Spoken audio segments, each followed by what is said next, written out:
ছেড়ে দিন, ছেড়ে দিন আমার। না, আজ না, কোনোদিন না। তুই এখানে কাজ করতে এসেছিস, কাজের সঙ্গে এই কাজটাও ইনক্লুড ছিল। আমাকে এসব জানানো হয়নি। সাহেব, ছেড়ে দিন। আমি এসবে অভ্যস্ত না। ছেড়ে দিন সাহেব।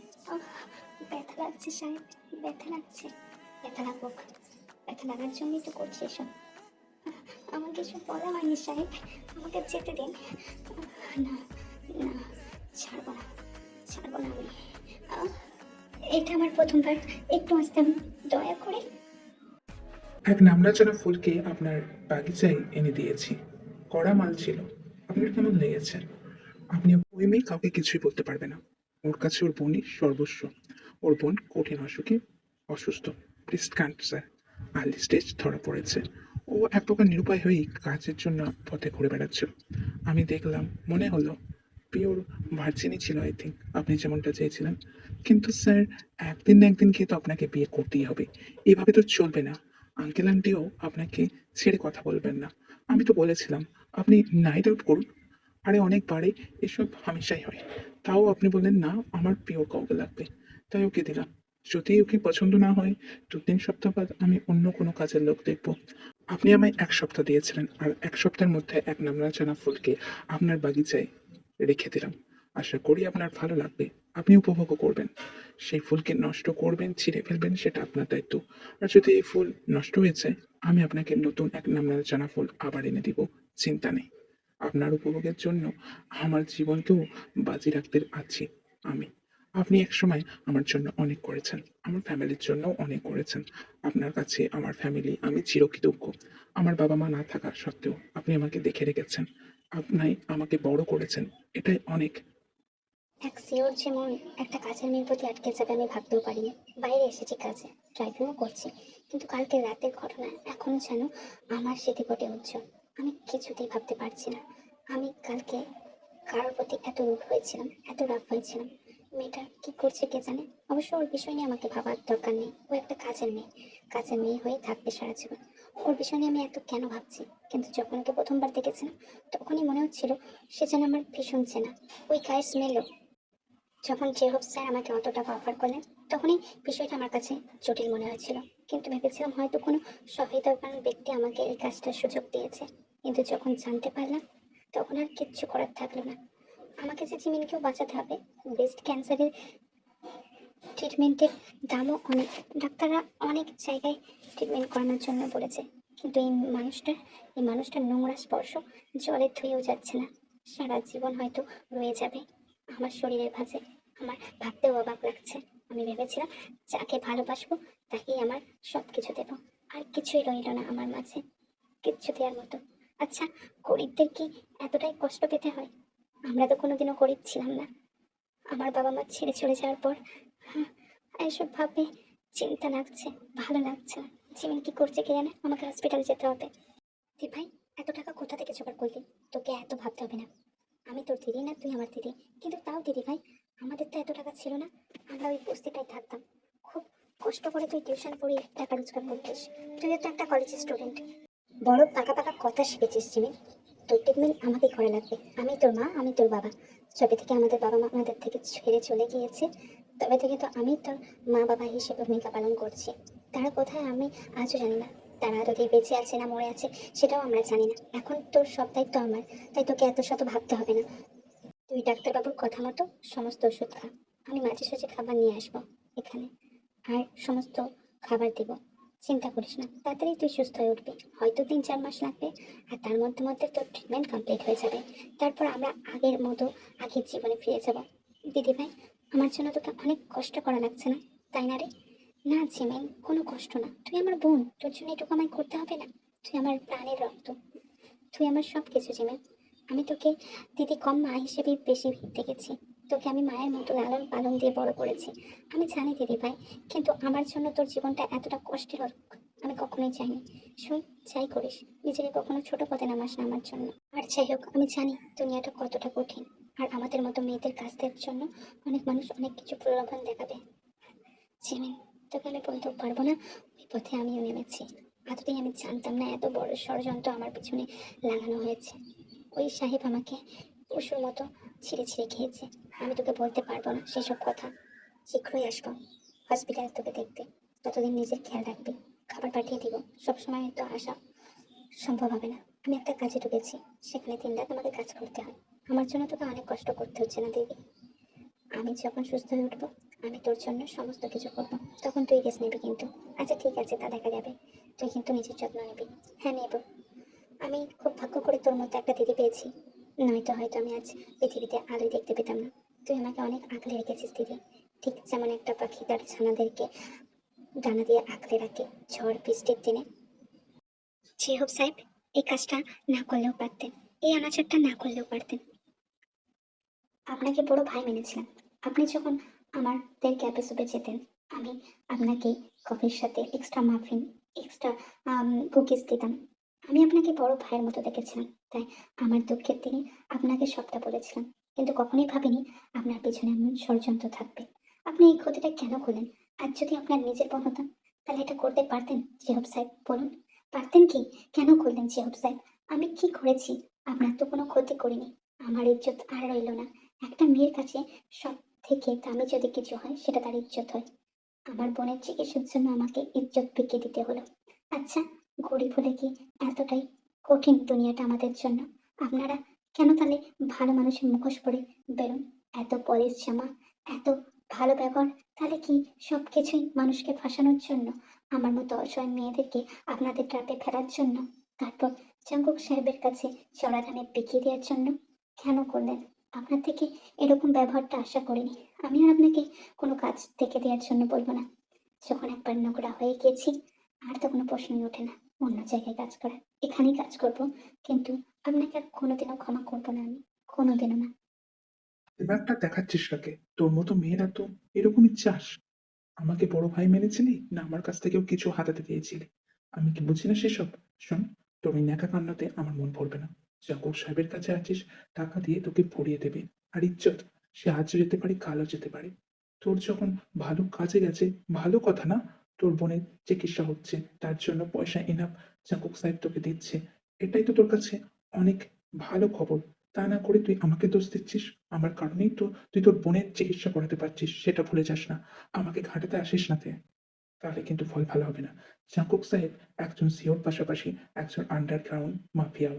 তুই যদি এরকম করছিস সেটা উনি জানতে পারেন, তাহলে তোকে, তোর বোনকে, সবাইকে খতম করে দিতে দুবারও ভাববে না। ওনার রিভলভারের গুলি সবসময় ফুল হয়েই থাকে। তাই আমাকে খাটাস না।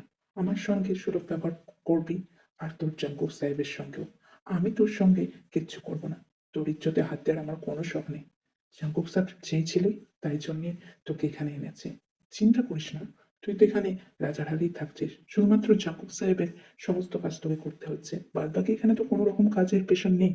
তারপরেও তুই কেন আমাকে দোষারোপ করছিস? তোর ভালো করলাম, তা সহ্য হলো না তোর? তুই এখন আমাকে দোষ দিচ্ছিস? বুঝতে পারছি না কেন, কেন আমি তোর ভালো করতে গিয়েছিলাম। এখন অত কিছু সহজে হয় না তে। সামান্য কাজ করার জন্য তোকে এত টাকা কেউ দেবে না। সেক্ষেত্রে যদি একটু আধটু, আমি কি করতাম?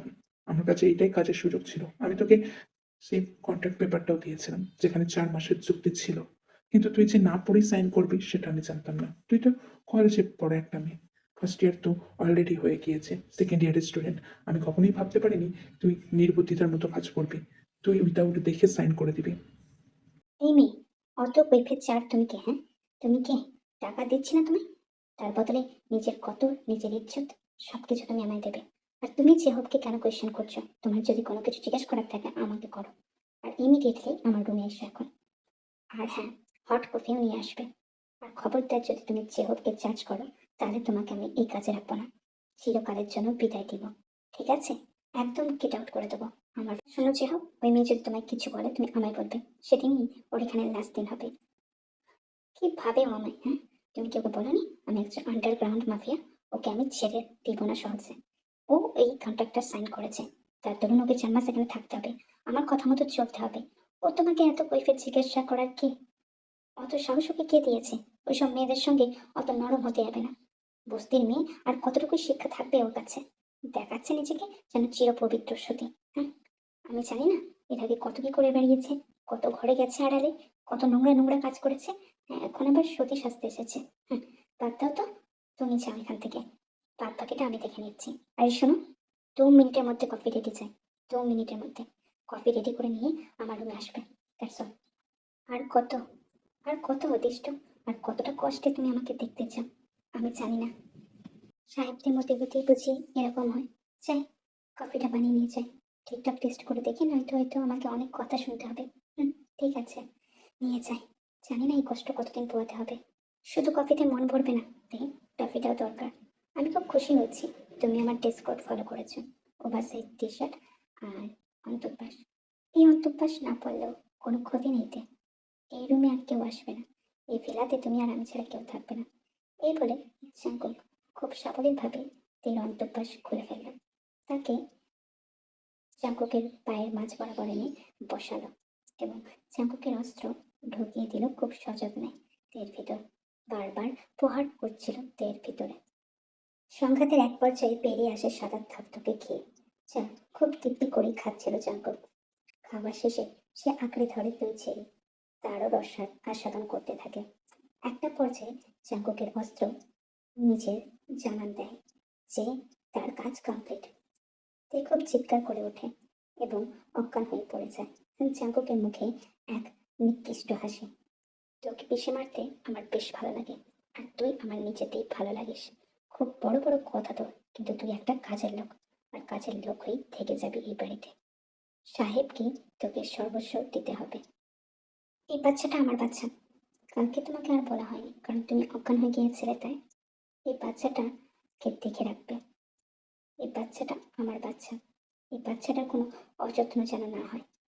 আমি থাকাকালীন বা না থাকাকালীন আমি যদি শুনি তুমি এর সাথে কোনো রকম অন্যায় ব্যবহার করেছো, তাহলে আমি তোমাকে ছেড়ে কথা বলবো না তে। আমার খেয়াল নেওয়ার সাথে সাথে তোমার ওকেও খেয়াল নিতে হবে। হুম, ও আমার সন্তান। এতদিন এখানে ছিল না কারণ আমি ওকে এখানে আনিনি। যতই হোক, তোমাকে আমার পরীক্ষা করে নেওয়ার দরকার ছিল।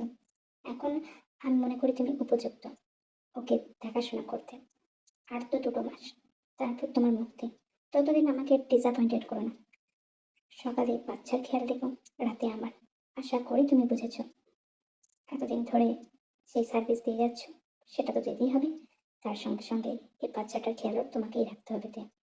আমি কোনো মানা শুনবো না। আমি তোমাকে অর্ডার দিচ্ছি, তোমার সাহেব তোমাকে অর্ডার দিচ্ছে। তাই চিন্তার কারণ নেই। আর 2টো কেমোথেরাপি দিলেই তোমার বোন সুস্থ হয়ে উঠবে। একদম পুরোপুরি সুস্থ। চিন্তা করো না। থ্যাংক ইউ ডক্টর, আপনি অনেক উপকার করেছেন। আপনার ঋণ আমি কোনোদিনও ভুলবো না। আর তার মানে 2 মাস, তারপর আমার বোন সুস্থ হয়ে আমার কাছে ফিরবে। এ নয়তো কি হয়েছে? আমি অন্য কোনো মেয়েকে ব্যবস্থা করে পাঠিয়ে দিচ্ছি আপনার কাছে। শুনলাম অবশ্য ও 2 দিন বাড়িতে থাকবে না। ওর বোনের চিকিৎসার জন্য ডাক্তার ওকে তলব করেছে। ও ওখানে যাবে। আপনি চিন্তা করবেন না। আমি 2 মিনিটের মধ্যেই কাউকে আপনার কাছে পাঠানোর ব্যবস্থা করছি। আপনি আশাহত হবেন না। আপনি কি আদতে দেখে ভালোবেসে ফেলেছেন? কেন জানি না, আমার এটাই মনে হচ্ছে। মেয়েটা আদতেই ভালোবাসার মতো মেয়ে। আমার চয়েস এত চিপ না যে হোক, আদতেই কি তাই মন থেকে হলেও ওই মেয়েটার প্রতি মায়া জন্মে গিয়েছে। কিন্তু চেহকের সামনে বলা যাবে না। আমার শত্রু চারিদিকে। রাতের দেন ওই মিশনটা কমপ্লিট হওয়া পর্যন্ত আমি কিচ্ছু বলতে পারছি না। হয়তো মেয়েটাকে ভালোবেসে ফেলেছি, কিন্তু ওর সামনে দেখানো যাবে না। না আছে হোক, ওরকম ভেবো না। আমার চয়েস অতটা চিপ না। আর আমি একজন সিও, ও একটা কাজের লোক, বস্তিতে থাকতো। একটা বস্তির মেয়ে, তাকে আমি কেন ভালোবাসতে যাব? যাই হোক, আমার ফ্রাস্ট্রেশন লাগছে, একটু রিলিজের দরকার আছে। তাই জন্যই আমি চাইছি কেউ আমার সাথে থাকুক। তুমি অন্য কাউকে পাঠিয়ে দাও। আর খবরদার ওই কথা রিপিট করবে না।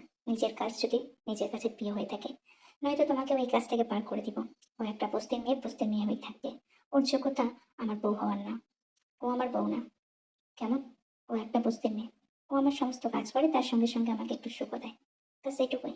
তুমি তার জন্যই টাকা দিচ্ছ ওকে আমার হয়ে। আর আমি ওকে ওই জন্যই হায়ার করেছিলাম। বুঝতে পেরেছি স্যার, আমার ভুল হয়েছে। আমাকে মাফ করবেন। আমি অন্য কাউকে ঠিক আপনার রুমে পাঠিয়ে দিচ্ছি। চিন্তা করবেন না। 2 মিনিটের মধ্যে পৌঁছে যাবে সে আপনার কাছে।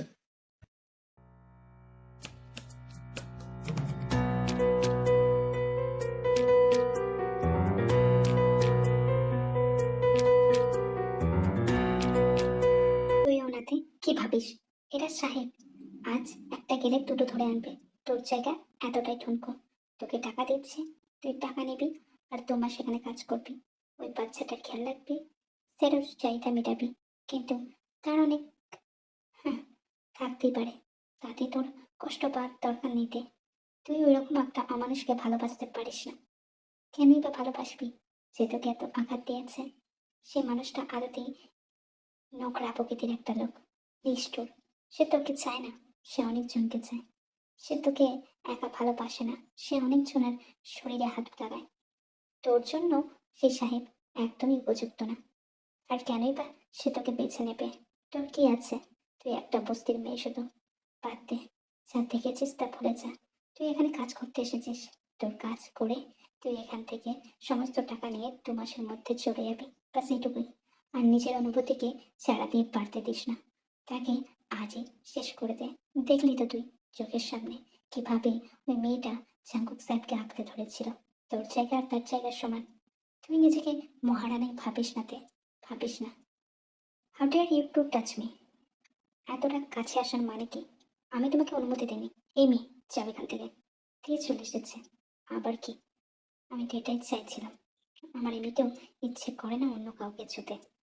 ওই মেয়ে এমনই মায়া ছেড়ে আমাকে আটকেছে, আর কোথাও যেন মন বসে না। যাই, ওর ঘরে যাই। 2 দিন ওর ভালোবাসা থেকে বঞ্চিত ছিলাম। ওকে ছুঁয়ে দেখতে পারি, মনটা যেন কেমন আকুল হয়ে উঠেছে। জানি না কি আছে ওর মাঝে, নিজেকে শোক লাগে। ওর মাঝে কত রাত ঘুমিয়ে যায়। সেই এক চাঙ্কক, যে কোনোদিন ঘুমাতে পারতো না, সে চাঙ্কক আজ ওই বস্তির মেয়েকে জড়িয়ে ধরে ঘুমিয়ে যায়।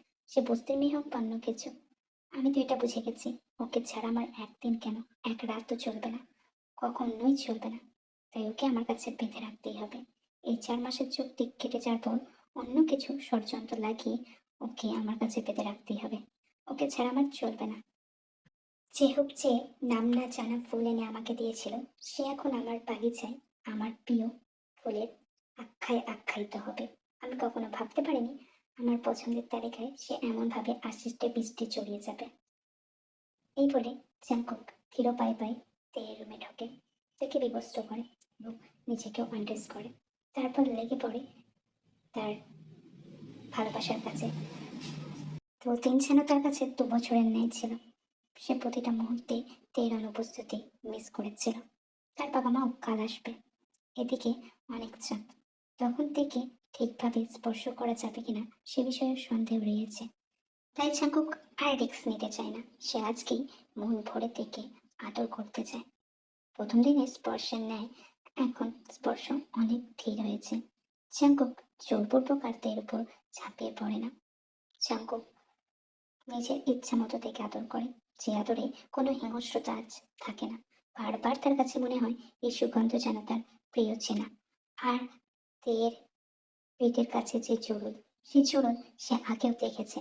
তার বারবার মনে পড়ে যায় তার তেতের কথা, কিন্তু তার তেতে কি তে, সে বিষয়েও সে জানে না। চাঙ্কুক কখনোই তেকে এই বিষয়ে জিজ্ঞাসা করেনি, জিজ্ঞাসা করার সুযোগ পায়নি আদতে। চাঙ্কুকের ব্যস্ততার শহরে চাঙ্কুক দুদণ্ডও তের সাথে হেসে খেলে কথা বলেনি কোনোদিন, কিন্তু বারবার কেন যেন মনে হয় চাঙ্কুকের সেই ছোট্ট দিদি এই তে।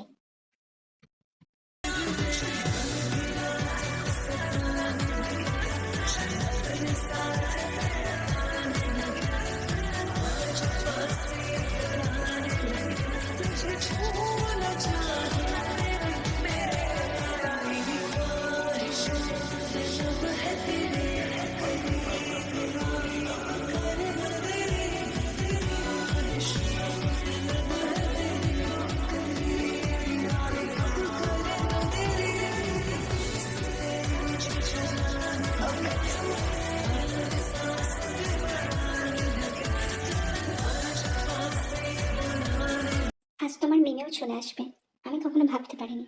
ডাক্তারবাবু বললেন যে জিমিনের রিলিজ দিয়ে দিবে। জিমিনের ট্রিটমেন্ট নাকি অল ওভার ডান। দেখতে দেখতে 4 মাস হয়ে গেল, ভাবতেও পারছি না। 2 মাস কিছুদিন আগেও বাকি ছিল, কিন্তু আজ 4 মাস হয়ে গিয়েছে। আমিও এখানে কাজ ছেড়ে দেব।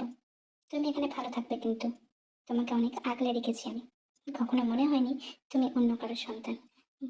শুনি চাঙ্কুককে দেখতে পাচ্ছি না, কিন্তু তুমি কি দেখতে পাচ্ছ?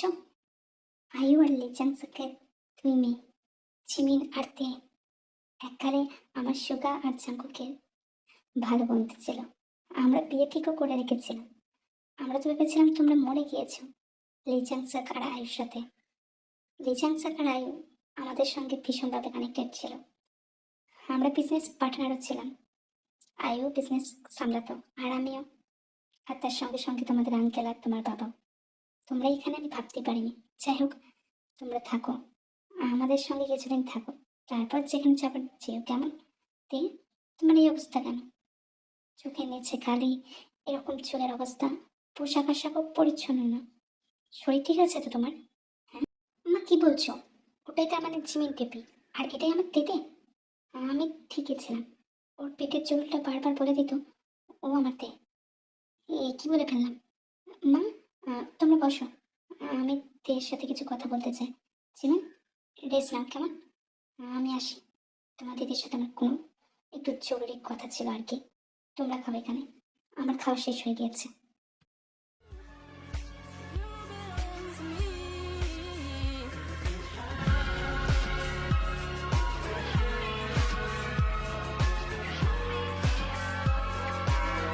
কোন মুখে এসেছেন আমাকে আটকাতে? আমাকে কাজের লোক হিসেবে রেখেছিলেন। আপনার যত সব নোংরা চাহিদা আমাকে দিয়ে পূরণ করেছিলেন। এখন রিগ্রেট হচ্ছে, কিন্তু এই রিগ্রেটে কোনো কাজ হবে না সাহেব। আমি এখান থেকে চলে যাব, আমাকে আটকাবেন না। এত কিছু জানার পর এখানে থাকা আমার পক্ষে সম্ভব না। আপনি আমার আত্মসম্মানে আঘাত করেছেন, আমার ইমোশন নিয়ে খেলেছেন, তারপরেও কোন মুখে বলছেন আপনার সাথে থাকতে? আমি থাকবো না আপনার সাথে। আমার কোনো ইচ্ছা নেই। যে মানুষটা আমার সাথে এতটা নোংরামি করতে পারে, সেই মানুষটার সাথে থাকা আমার পক্ষে সম্ভব না। অনেক করেছেন, আর কিছু করতে হবে না। আমাকে যেতে দিন। ছেলের আসামিরাও একটা সুযোগ পাইতে, আমাকে একটা সুযোগ দাও। এরপর যদি আমি কোনো কিছু করি তুমি আমাকে গ্রহণ করবে না, ঠিক আছে, কিন্তু আমাকে এভাবে ছেড়ে চলে যেতে পারো না তুমি। আমি যদি সবটা জানতাম তখন তাহলে তোমার সাথে এরকম ব্যবহার করতাম না। অবশ্য আমার করা উচিত নয়। আমি এতটাই অহংকারে ডুবে গিয়েছিলাম, ভুলে গিয়েছিলাম সবকিছু। আমার ভুল। আমি শাস্তি ডিজার্ভ করি, আমি মানছি। আমি আপনাকে কোনো রকম সুযোগ দিতে ইচ্ছুক নই। আপনি আমার সাথে যা করেছেন তার কোনো ক্ষমা হয় না। আমারও একটা আত্মসম্মান আছে। সোসাইটিতে মেয়েদের সম্মান দেওয়া হয় না ঠিকই, কিন্তু মেয়েরা মেয়েদেরকে যথেষ্ট ভালোবাসে। আমি থাকবো না এই বাড়িতে, আমি বেরিয়ে যাব। যেখানে আমার সম্মান নেই সেখানে আমি থাকতে চাই না। আপনি যেটা আমার সাথে করেছেন সেটা অন্যায়। কারো অসহায়ত্বের সুযোগ নিয়ে তাকে দিনের পর দিন ভোগ করেছেন, সেটা অন্যায় সাহেব। আমি মানছি জাঙ্কুক তোমার সাথে খারাপ ব্যবহার করেছে। আমার ছেলেকে একটা সুযোগ দাও। তোমার বাবা মাকে বড় মুখ করে আমি কথা দিয়েছিলাম তোমাদের সাথে সুভা আর জাঙ্কুকের বিয়ে দেব। এরপর জাঙ্কুক যদি তোমাকে কোনো রকম অসম্মান করে এবং কোনো রকম বাজে কথা বলে, তোমার দায়িত্ব আমি নেব। তুমি যা চাইবে তাই হবে। তুমি সম্পর্ক থেকে বেরোতে চাইলে তাও বেরিয়ে যেতে পারো, আর তুমি অন্য কোথাও গিয়ে পড়াশোনা করে ক্যারিয়ার করতে চাইলে সেটাও পারো। শুধু একটা সুযোগ দাও। আর এরপর যদি জাঙ্কুক তোমার সাথে খারাপ ব্যবহার করে, আমি তোমাকে সুযোগ করে দেবো ওকে ছেড়ে চলে যাওয়ার। আমি তোমাকে আটকাবো না। তোমার আত্মসম্মানে আঘাত দিয়ে কোনো কথা বলে সেই দায়িত্ব আমার। আমি তোমাকে ওর কাছ থেকে মুক্তি দিব। আমি তোমাকে পথ দেখিয়ে দেবো নতুন জীবনে। আমি তোমাকে কখনোই বলবো না জাঙ্কুকের সাথে থাকো। একটা সুযোগ দাও আমার ছেলেকে। এটাই আমার তোমার কাছে প্রার্থনা। দেখতে দেখতে অনেকটা সময় পার হয়েছে। সিমিন আগের থেকে সুস্থ হয়েছে। তেরও গ্র্যাজুয়েশন কমপ্লিট হয়ে যায়। তাই জন্য নামচুনার চিন তে আর সিমিনের বিয়ে দিয়ে দেন তার দুই ছেলের সঙ্গে। এরপর যেমন জীবন চলছিল তেমনি চলছিল। বিয়েটা খুবই লুকিয়ে চুরিয়ে হয়েছিল, কারণ জাঙ্কুকের মাফিয়া ওয়ার্ল্ডে শত্রুর অভাব নেই। আর জাঙ্কুক খুব একটা স্বাভাবিক ব্যবহার করতো না তার সাথে, যার কারণে তে কখনোই চায়নি জাঙ্কুককে বিয়ে করতে। কিন্তু নামচুন আর জিনের জোড়াজড়িতে তাদের দুজনকার বিয়ে হয়ে যায় জাঙ্কুক আর শুভার সাথে। এই জাঙ্কুকের সত্য সম্বন্ধে কিছুই জানতো না। একদিন সে হুট করে গ্র্যাজুয়েশনের রেজাল্ট খুব আনন্দের সহিত জাঙ্কুককে দেখাতে আসছিল। তার পেছনেই ছিল জাঙ্কুকের প্রতিরোধী দলের শত্রুরা। জাঙ্কুক সেখানে তের সাথে চাইলেও ভালো ব্যবহার করতে পারেনি। থেকে খুবই অপমান করেছিল সেদিন। নিজেকে কি মহারানী ভাবিস? তোর সাথে আমার কোনো সম্পর্ক নেই। লোকের সামনে এমন ভাব করিস যেন তোর সাথে আমার বিয়ে হয়েছে। তুই কতজনে নিয়েছিস তার নেই ঠিক। তোকে আমি আমার বউ বানাবো? আদৌ তুই তুই কি ঠিক আছিস? তোর আসবাবটা দেখে আমি স্তম্ভিত হচ্ছি। যে নারী 10 জনের নিয়ে পারে, আর যাই হোক সে আমার স্ত্রী না। আমার স্ত্রী হতে গেলে অনেক যোগ্যতা লাগে, যেটা তোর নেই। তোর শিক্ষা, দীক্ষা, চরিত্র কিছুই ঠিক নেই। তুই এসেছিস আমার বউ হতে, পেয়ে গেছে আমার মুখের সামনে থেকে। আর কোনোদিনও আসবি না। আমি তোর মুখ দেখতে চাই না, বুঝেছিস? I hate you Jungkook, I hate you. আপনার সামনে আমি আর কোনোদিনও আসবো না। আপনি সুযোগ চেয়েছিলেন তাই দিয়েছিলাম, কিন্তু ভুলে গিয়েছিলাম আপনি কতটা নোংরা মনের একটা মানুষ। আপনি তো আমাকে এনেছিলেন কাজের নাম করে, আপনি আমায় ভোগ করেছিলেন। এখন আপনি আমায় সম্মতি দেবেন, স্বীকার করবেন? সেটা তো কখনোই হতে পারে না। বাবা মায়ের সামনে ঢং আর মুখোশ ধরে থাকি, বুঝতে পেরেছি। আমি আপনার চোখের সামনে জীবন থাকতে আর কোনোদিনও আসবো না। তুমি তোমার কাজ ছাড়তে পারছো না, কিন্তু তোমার স্ত্রীকে তুমি গ্রহণই করলে না। তুমি তাকে যথাচার অপমান করেছো। সে আর বাড়িতে আসেনি তোমারই কারণে। বুঝতে আমাদের আর বাকি নেই। জিমিনকে বলেছিল যে তার আসতে দেরি হবে, তারপর সে ফিরলই না। বিগত 3-4 মাস হয়ে গেল। মেয়েটা কোথায় আমরা জানি না। তোমার দায়িত্ব। আশা করি তোমার শত্রুরা এখন পরাঘাত হয়েছে। তোমার শত্রুদের তুমি মারতে সক্ষম হয়েছো। আমি সবার কাছে সবই খবর নিয়েছি। আমাদের মেয়েকে আমাদের বাড়িতে ফিরিয়ে আনার দায়িত্ব তোমার। নাহলে আমি তোমার মুখ দেখতে চাই না জাঙ্কু, একদমই চাই না। আপনাদের বইয়ের আগে সে আমার স্ত্রী, আর সেই দায়িত্ব আমার, আমিও জানি। আমি যেটা করেছি ভুল করেছি। আমি কি করতাম? সেদিনকে তের উপর বুলেট তাক করে অনেক লোক দাঁড়িয়েছিল। আমি আড়াল থেকে সবটা দেখে ফেলেছিলাম। আমার কাছে তখন মনে হয়েছিল সে সময়টা ম্যানেজ দিয়ে পরে আমি তেকে সবটা বলবো। কিন্তু অভিমানী মেয়ে চলে গিয়েছে, আর আমিও রাগ ভাঙিয়ে আনবো। আপনাদের চিন্তা করতে হবে না। আর এমনিতেও আমাকে হবি খবর দিয়ে দিয়েছে। ও ব্যাঙ্গালোরে একটা ক্যাফে শপে পার্ট টাইম জব করছে। আমি ওকে ফিরিয়ে আনবো। আজই যাব, এখনই যাব। আপনাদের চিন্তা করতে হবে না। I sense the fire inside you, I see you. You cannot hide from me, baby, I be you. We got hope that was just a preview. We had a taste and now I can't leave. Yo no sé mucho, pero te siento. Allá en el fondo, en mi adentro. Algo me dice que yo estoy en lo correcto. Que mi entorno me tiene puesto pasando el metro. Que sea tóxico como la এত কেন অভিমান তোমার? এত কেন জেদ? কাউকে না জানিয়ে কেন তুমি চলে গিয়েছিলে? একবার এক্সপ্লেনেশন শুনতে চাইলে না? সেদিনকে আমার প্রতিরোধী দলের কিছু লোক তোমাকে বুলেট তাক করে দাঁড়িয়েছিল। আমি তোমার সঙ্গে খারাপ ব্যবহার করতে চাইনি। পরিস্থিতি এমন ছিল, আমি যদি তোমার সাথে বাজে ব্যবহার না করতাম, তাহলে ওরা তোমাকে সবাই শুট করতো। তুমি ঝাঁঝরা হয়ে যেতে, যার কারণে আমাকে ওই রকম ব্যবহার করতে হয়েছিল। তা না করে তুমি পালিয়ে গেলে। কি জন্য পালিয়ে গেলে শুনি? এবার তোমাকে আমি আর যেতে দেবো না। আর এর পানিশমেন্টও তুমি পাবে। পানিশমেন্ট তো আপনার পাওয়া উচিত, আমার না। আপনি যেটা করেছেন অন্যায়। আমি আপনাকে সহজে ক্ষমা করবো না, বলে দিলাম। শুধুমাত্র আমাদের সন্তানের জন্য আমরা থেকে যাচ্ছি। জানতো এই সন্তান চাঙ্কক অ্যাডপ্ট নিয়েছিল। চাঙ্কককে প্রতিরোধী দল তার কাজের একটা লোককে মেরে দিয়েছিল, তার ফ্যামিলিকেও। তার এই দুগ্ধ শিশুকে আপন করে নিয়েছিল চাঙ্কক। তাই কেউ চায় না ওকে মাতৃস্নেহ থেকে বঞ্চিত করতে। তে ওকে ভীষণই ভালোবাসে। চাঙ্কক সেই সন্তানকে কোলে নিয়ে তের পাশে দাঁড়িয়েছিল।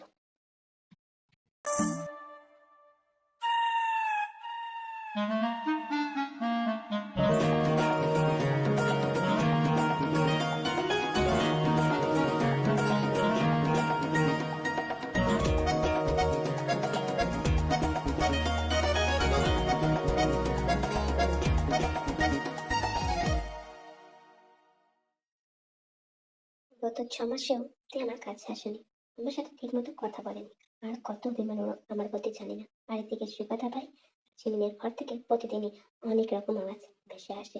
নিজেকে কন্ট্রোল করা অনেকটাই সাপেক্ষ হয়ে যাচ্ছে, কিন্তু আমি আর কোনো ভুলচুক করবো না। তুই যতদিন সময় নেবেন নিক, আমি আর ওকে জোরপূর্বক কিচ্ছু করবো না। আমি যেটা করেছি সেটা অন্যায়। তুই মা, তুই ভালোই মজা নিচ্ছিস, আমি বুঝতে পারছি। চাঙ্কুকে তুই ক্ষমা করে দিয়েছিস, তবে কেন এত লুকোচুরি? সবকিছু মিটিয়ে নে না মা। আর কতদিনই ও তোর থেকে দূরে দূরে থাকবে? ছেলেটার মুখের দিকে তাকাতে পারি না আমি। ও তো তোকে সময় দিয়েছে, তোর ইচ্ছা মতো হওয়ার চেষ্টা করেছে, তোর যাবতীয় কাজে হেল্প করেছে, তোকে আর অসম্মান করেনি। যতটা পেরেছে নিজেকে শুধরে নিয়েছে। দেখ, তোদের মধ্যে সম্পর্ক তোরা যবে ঠিক মনে করবি সেদিনই ঠিক করিস।